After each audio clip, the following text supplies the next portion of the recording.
함께 나누실 말씀은 잠언 10장 17절부터 32절까지 말씀입니다. 한 절씩 교독하겠습니다. 훈계를 지키는 사람은 생명길에 있어도 꾸지람을 거부하는 사람은 길을 잃게 된다.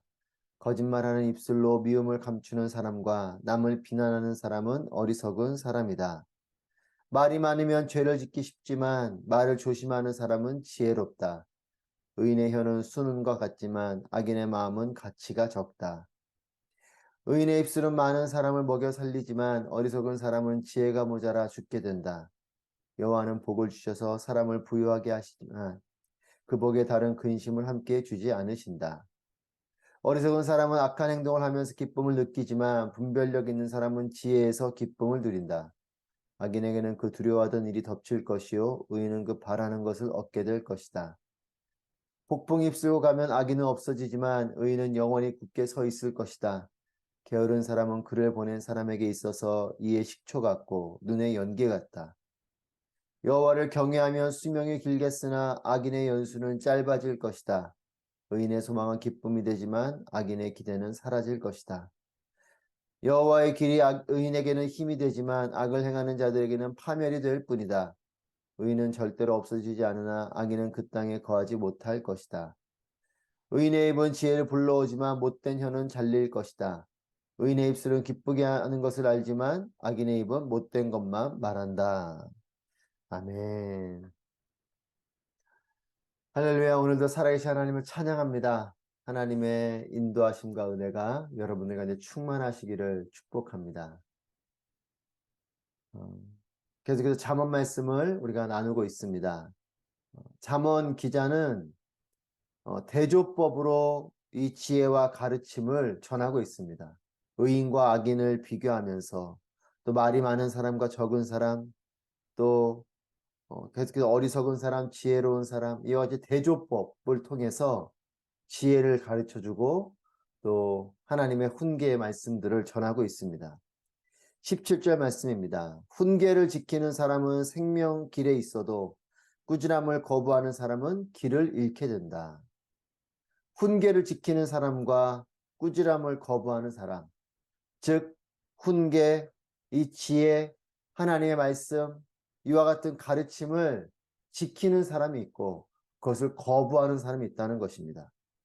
지키는 사람과 거부하는 사람, 지키는 사람은 생명길에 있지만 거부하는 사람은 길을 잃어버리게 된다라고 말합니다. 길은 바라보고 서 있는 것에는 의미가 없지요. 길은 걸어갈 때의 의미가 있는 것입니다. 길을 바라보는 길은 풍경이 아닙니다. 길은 그냥 우두커니 서 있는 장소적인 의미가 아니죠. 길은 걸어가야 하는 곳인 겁니다. 걸어갈 때 그 길이 되는 것이고 그 길이 의미가 있는 것이죠. 걸어가는 것. 이것은 그 길을 지킨다는 의미입니다. 여러분, 길을 걸어가지 않고 멈춰 서거나 그저 바라만 보고 있으면 그 길은 결국 지킬 수 없는 것이요. 그 길은 결국 잃어버리게 되는 것이죠. 하나님의 말씀도 마찬가지입니다. 하나님의 훈계나 하나님의 가르침도 그저 보는 것으로, 그저 아는 것으로는 의미가 약합니다. 말씀을 공부하고, 말씀을 읽고, 보는 것도 귀하지만 여기서 끝나면 안 됩니다. 이 말씀은 지켜야 하는 것이죠. 말씀을 마음에 새기고, 이 말씀이 나의 삶이 되는 것. 그래서 이 말씀이 내가 걸어가는 이 발의 등인불이 되는 것. 이것이 우리의 삶에 의미가 있는 것입니다. 저는 우리가 하나님 말씀을 지켜내는, 그래서 생명의 길 가운데 온전히 걸어가게 되는 우리 모두가 되기를 축복합니다. 19절 말씀입니다. 말이 많으면 죄를 짓기 쉽지만 말을 조심하는 사람은 지혜롭다. 말에 대한 가르침을 하고 있습니다. 우리 모두가 다 말을 하는 존재죠. 하지만 이 말에 대해서 말을 많이 하면 죄를 짓기가 쉽고 말을 조심하면 지혜롭다라고 가르칩니다. 여러분, 말이 많으면 왜 죄를 짓기가 쉽다라고 말을 할까요? 말은 우리의 마음하고 이어져 있기 때문에 그렇습니다. 여러분, 죄성이 있는 우리의 마음은 죄가 틈타기 쉬운 것이에요. 여러분, 그렇기 때문에 말을 많이 하는 것, 말 자체가 문제가 있는 것이 아니라 내 마음대로 말하게 되는 것에 문제가 있는 것입니다. 말은 마음과 닿아 있고 내 마음은 죄가 틈타기 쉬운 것이기 때문에 내 마음 가는 대로 내가 하고 싶은 대로 말을 많이 하다 보면 그 말 속에는 죄가 틈타는 말들이 심겨지게 되고 결국 그것은 우리로 하여금 죄를 짓게 하는 것이 된다는 것입니다. 여러분, 그렇기 때문에 하나님 말씀으로 내 마음과 생각을 채워나가기를 축복합니다. 끊임없이 하나님 말씀이 내 마음 가운데 채워지고 나의 생각이 하나님 말씀으로 채워져야 우리가 하는 그 말들이 결국은 죄가 되는 말이 아니라 의로운 말들이 되고 생명을 살리는 말들이 되고 하나님이 기뻐하시는 말들이 되는 것이죠. 여러분, 말은 누구나 다 하는 것이고 또 말은 너무나 소중한 것입니다. 하지만 이 말이 사람들에게 상처를 주고 심지어는 그 말 한마디 때문에 상대방은 죽음을 묵상할 수도 있는 이와 같은 것이 말입니다. 말 한마디로 사람을 살리기도 하고 말 한마디로 사람을 죽이기도 하는 것이죠. 우리의 마음 가운데 생명의 법인 하나님의 그 말씀이 채워질 때에 그리고 그 말씀이 우리의 마음 가운데 있어서 그 마음이 우리의 말과 연결되어져 그 생명의 말씀이 전해질 때에 우리는 생명을 살리는 일들이 되는 것입니다. 복음을 전하고 소망을 전하고 비전을 말하고 하나님의 뜻을 전하고 우리의 언어 속에 사랑이 있어서 그 말이 우리의 자녀들을 살리고 우리의 배우자를 가정을 살리고 이웃을 살리고 또 우리가 복음을 전하는 말이 될 때 그것을 통해 죽어가는 영혼들이 살아나는 이와 같은 것, 이것이 진정한 하나님이 기뻐하시는 말인 것입니다. 우리의 마음이 하나님 말씀으로 하나님 생각으로 채워지게 되기를 축복합니다. 하나님, 그렇기 때문에 날마다 하나님 말씀을 묵상하는 이 큐티와 또 하나님 말씀을 읽는 통독과 또 기회가 주어질 때마다 하나님 말씀을 암송하게 되는 이와 같은 것이 너무나 소중한 것이죠. 여러분, 그리고 기도의 자리에서 성령님을 통해서 하나님의 생각과 하나님의 마음이 채워지는 것이 너무나 소중한 것입니다. 사랑하는 여러분, 말씀과 기도의 삶을 포기하지 마십시오. 말씀과 기도의 삶을 멈추지 마십시오. 말씀과 기도의 이 삶을, 이 길을 끊임없이 걸어갈 때에 우리의 마음이 하나님의 마음과 생각으로 채워지고 우리의 언어가, 우리의 말이 놀라운 하나님의 통로가 될 것입니다. 사람을 살리는 말을 하게 될 것이고 비전의 말, 소망의 말, 생명의 말이 될 것을 믿습니다. 저는 저와 여러분의 언어가 이와 같은 언어가 되기를 축복합니다. 23절 말씀입니다. 어리석은 사람은 악한 행동을 하면서 기쁨을 느끼지만 분별력 있는 사람은 지혜에서 기쁨을 누린다. 기쁨의 이유에 대해서 말하고 있습니다. 여러분, 누구나 기쁨을 원합니다. 기뻐하는 것을 싫어하는 사람은 아무도 없습니다. 정상적인 생각과 성정을 가진 사람이라면 누구나 다 기쁨을 원하죠. 여러분, 하지만 이 기쁨은 이유가 있습니다. 그냥 기뻐하지 않습니다. 기쁨에는 이유가 있어요. 어리석은 사람은 악한 행동을 하면서 기쁨을 누린다, 기쁨을 느낀다 라고 말합니다.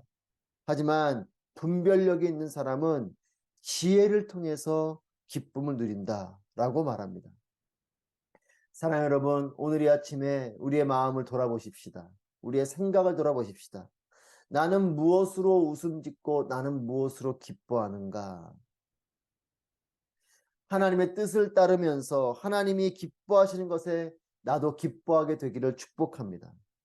여러분, 오염된 물의 그 바닥에서 맑은 샘이 터져서 물이 조금씩 흘러나오는 물이지만 결국 그 샘물이 오염된 물을 조금씩 정화시키고 깨끗하게 하듯이 죄로 가득한 우리의 마음이 하나님 말씀으로 채워져야 또 성령으로 충만해져야 하나님께서 기뻐하신 것을 분별하고 선택하고 실천하게 되는 것입니다.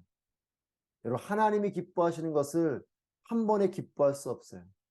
하나님이 기뻐하시는 것이 내게 기쁨이 되는 것은 죄로 인해서 악한 것을 기뻐하게 되는 우리의 마음이 하나님께서 기뻐하시는 것을 기뻐하게 되는 마음으로 바뀌어가야 되는 것이죠. 기준이 달라져야 되고 가치관이 달라져야 되고 세계를 바라보는 세계관이 달라져야 됩니다. 그래야 하나님이 기뻐하시는 기쁨이 우리의 기쁨이 되는 것이에요. 여러분, 하나님은 하나님께서 기뻐하시는 것을 하시는 분이십니다. 하나님이 기뻐하시는 것을 우리도 기뻐하게 된다면 하나님이 이루시는 그 일들이 우리에게 기쁨이 되는 것입니다. 세상에 볼 때에는 어리석은 일 같아도 하나님이 기뻐하시는 일이기 때문에 우리는 기뻐할 수 있고, 그렇기 때문에 세상에 줄 수 없는 기쁨이, 세상에 줄 수 없는 평강이, 세상에 줄 수 없는 축복이 우리의 삶 가운데 채워지는 것이죠. 여러분, 분별하고 그리고 그것을 선택하고 그것을 실천하는 이 과정이 있을 때에 여러분, 우리는 하나님이 기뻐하시는 것을 기뻐하게 되는 것입니다. 하나님이 기뻐하시는 것을 분별해야 될 것입니다. 분별로 끝나면 안 됩니다. 이것을 선택해야 됩니다. 선택으로 끝나면 안 됩니다. 이것을 삶으로 살아내야 되는 것이죠. 그래서 분별력 있는 사람이라고 오늘 잠언 기자는 말합니다. 분별력 있는 사람이 지혜에서 기쁨을 얻는다. 즉 하나님의 뜻을 기뻐하게 된다는 것이죠. 25절 말씀입니다. 폭풍이 휩쓸고 가면 의인은 없어지지만 악인은 없어지지만 의인은 영원히 굳게 서 있을 것이다. 여러분, 위기 속에서 진짜를 발견하게 됩니다. 조용하고 잠잠할 때는 다 똑같아 보입니다. 아무 문제가 없이 평안할 때는 다 믿음이 좋은 것처럼 보입니다. 다 하나님을 신뢰하며 살아가는 것 같고 하나님이 기뻐하시는 것을 선택하며 살아가는 것 같습니다. 하지만 위기가 오면 달라집니다. 폭풍이 불어오면 여러분, 가지에 잘 붙어있는 열매가 있고 폭풍이 불어오면 약해서 떨어지는 과일들이 있습니다. 떨어지는 열매들이 있죠. 요한복음 15장 5절 말씀해 보시면 예수님을 포도나무로 비유하고 우리를 가지로 비유하고 있습니다. 이 포도나무에 잘 붙어있는 가지, 그리고 그 가지에 잘 붙어있는 열매. 폭풍이 불어오면 그것이 구별돼요. 평안할 때는 연약하게 붙어있든 단단하게 붙어있든 다 똑같아 보입니다. 하지만 바람이 불어버리면 잎사귀도 열매도 가지도 단단하게 붙어있는가 연약하게 붙어있는가 거기서 구별이 됩니다. 여러분, 질병이 와보면 건강한 사람과 건강하지 않은 사람이 구별되죠. 면역이 있어서 건강한 사람과 면역이 없어서 약한 사람은 평상시에는 별 차이가 없지만 질병이 다가오고 때론 바이러스가 찾아오고 하면 우리가 그것이 그 건강이 구별되는 것처럼 여러분, 폭풍 잎속을 갈 때에 악인은 사라지지만 의인은 영원히 굳게 서는 것입니다. 여러분, 고난과 위기를 통해서 믿음이 확인되는 것이죠. 알곡과 쭉정이가 구별되는 것입니다. 저는 우리 모두가 고난과 위기가 다가올 때 우리의 믿음이 발견되어지고 견고하게 포도나무이신 예수 그리스도께 끝까지 접붙임되어져 있는 단단한 믿음의 가지들, 또한 단단한 믿음의 열매들이 되기를 축복합니다. 여러분, 큰 열매보다 더 중요한 것은 무엇이냐면 가지에 잘 붙어있는 열매인 것이에요. 가지에 잘 붙어 있으면 지금은 작아도 큰 열매가 될 것입니다. 하지만 아무리 큰 열매여도 연약하게 붙어 있으면 이내 떨어져 버립니다. 떨어져 버리면 여러분 깨어지고 또한 버려질 열매가 되는 것이죠.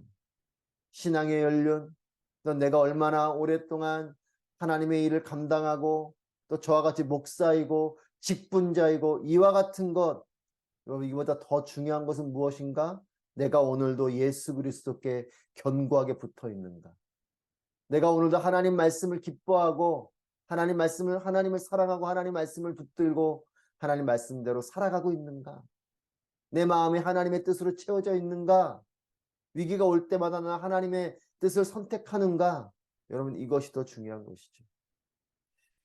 17절부터 18절 말씀은 다시 또 길과 17절, 18절 말씀이 길과 말로 시작했는데 이제 29절부터 32절 말씀도 다시 길과 말로 마무리하고 있습니다. 29절 말씀 보시면 여호와의 길이 의인에게는 힘이 되지만 악을 행하는 자들에게는 파멸이 될 뿐이다. 여러분, 의인에게는 여호와의 길이 힘이 된다라고 말합니다. 하지만 여호와의 길임에도 불구하고 악을 행하는 자들에게는 이것이 파멸이 된다. 여호와의 길, the way죠. 여러분 길입니다. 하지만 이 길은 방향이기도 하고 방법이기도 합니다. 하나님께서 원하시는 그 길, 하나님의 길, 하나님의 방향, 하나님의 이 방법이 의인에게는 이것이 힘이 되고 최선이 되는 것이죠. 하지만 이것을 기뻐하지 않는 자에게는 이 길은 의미가 없고 오히려 이 길로 가는 것은 그에게는 자신의 삶을 힘겹게 하는 일이 되는 것이죠. 여러분 하나님의 방법이 내 삶의 최고가 되고 하나님의 방법이 내 삶의 최선의 힘이 되는 삶이 되시기를 축복합니다. 여러분 그러려면 하나님의 방법이 내 삶의 최고의 힘이 된다는 것을 믿으셔야 돼요. 사단은 끊임없이 우리를 속입니다. 하나님의 길은 너에게 행복한 길이 아니다. 그것이 최선의 길이 아니고 너가 원하는 길, 너가 하고 싶은 대로 사는 것, 너의 마음 가는 대로 사는 것, 죄성을 따라서 세상과 타협하고 세상의 방법대로 그렇게 남들처럼 그렇게 살아가는 게 행복한 거다 라고 그 방법과 그 길을 우리에게 제시하고 있어요. 여러분 그렇지 않습니다. 하나님의 길, 하나님의 방법 이것이 우리에게 최선이고 최고의 것임을 믿으십시오. 그리고 하나님께서 말씀하실 그 말씀을 끝까지 붙들고 나아가십시오. 세상은 그것이 너를 잘못된 길로 인도하고 너에게 손해를 줄 것이고 너를 힘겹게 할 것이고 어리석은 선택이라고 끊임없이 우리에게 말하겠지만 여러분 하나님의 방법이 하나님의 길이 내게는 최선의 길이다. 최고의 길이다라는 걸 믿으십시오. 이 믿음을 가지고 나아가야 됩니다. 그럴 때에 하나님의 이 놀라운 길들이 하나님의 때에 우리에게 놀라운 열매로 놀라운 능력으로 세상에 감당할 수 없는 삶으로 나아가게 하는 것입니다. 32절 말씀에 의인의 입술은 기쁘게 하는 것을 알지만 악인의 입은 못된 것만 말한다. 사랑하는 여러분, 언어가 달라지는 삶이 되시기를 축복합니다. 기쁨으로 인도하는 말이 되시기를 축복합니다. 축복의 말, 소망의 말, 살리는 말, 어둠 가운데 있는 자들에게 빛이 되는 이런 기쁨의 말이 되시기를 축복합니다. 여러분, 말씀을 지키는 삶이 되십시오. 말씀을 지키면 언어가 달라질 것입니다. 기쁨과 생명의 언어가 되시기를 축복합니다. 하나님의 기쁨이 나의 기쁨이 되시기를 바랍니다. 포도나무이신 예수 그리스도께 꼭 붙어있는 가지가 되시기를 축복합니다. 그럴 때 하나님 말씀이 내 삶 가운데 충만하게 임하게 될 것입니다. 하나님의 기쁨으로 채워질 것입니다. 하나님의 방법이 내 삶의 힘이 되는 놀라운 하늘의 능력으로 나의 삶을 채워줄 것입니다. 기도하겠습니다.